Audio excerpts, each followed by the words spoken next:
Greetings, my name is Stephen Naome and I'm part of the teaching faculty in orthodontics at the University of Western Australia. And I'm joined here by Richard Tien, one of our research adjuncts, and we're pleased to introduce our research on the predictability of expansion with Invisalign.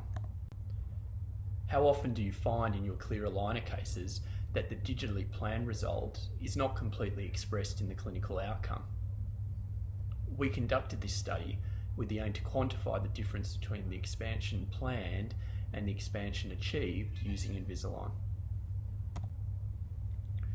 We reviewed 775 patient records and selected 57 patients with sufficient expansion as part of their treatment. Planned expansion was compared against achieved expansion as measured from 4 reference points: the cusp tip, the gingival margin, the centre of the occlusal table, and the centroid.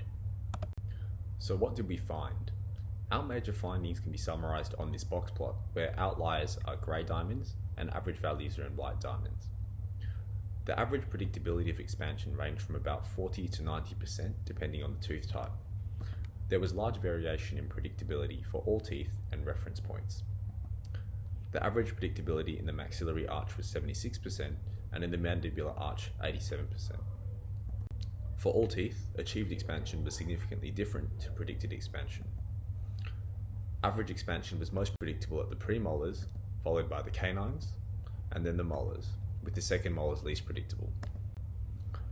When comparing between the different measurement methods, those based on more occlusal surface reference points, shown in green, were more predictable than those based on more gingival reference points, shown in red. This suggests that Invisalign achieves buccal tipping better than bodily expansion. Finally, expansion inaccuracy was caused by a combination of both under and over expansion.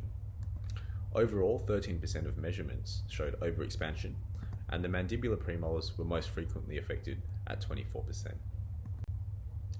Compared to existing studies, most of these findings are similar. However, this is the first study to quantify the incidence of overexpansion. This may be partly due to some other studies using formula that preclude accuracy from exceeding 100%, and hence unable to distinguish over and under expansion. The mechanism of overexpansion is unclear, but may be related to planned bodily expansion being expressed as tipping, resulting in further movement of cusp tips than predicted. So what does this all mean? If we ask for 4 mils of expansion, on average we might get back 3 millimeters in the maxilla and 3.5 mils in the mandible. Averages aside, there's so much variation in what's achieved that when we ask for 4 millimeters, we could expect anywhere from 2 to 4 mils or more. Since we can get more or less expansion than what we ask for, the practice of overcorrecting to counteract expansion inaccuracy should be used with caution. So hopefully you'll find this interesting. To see more details, please make some time to view our article online and in the next published edition of the AJODO.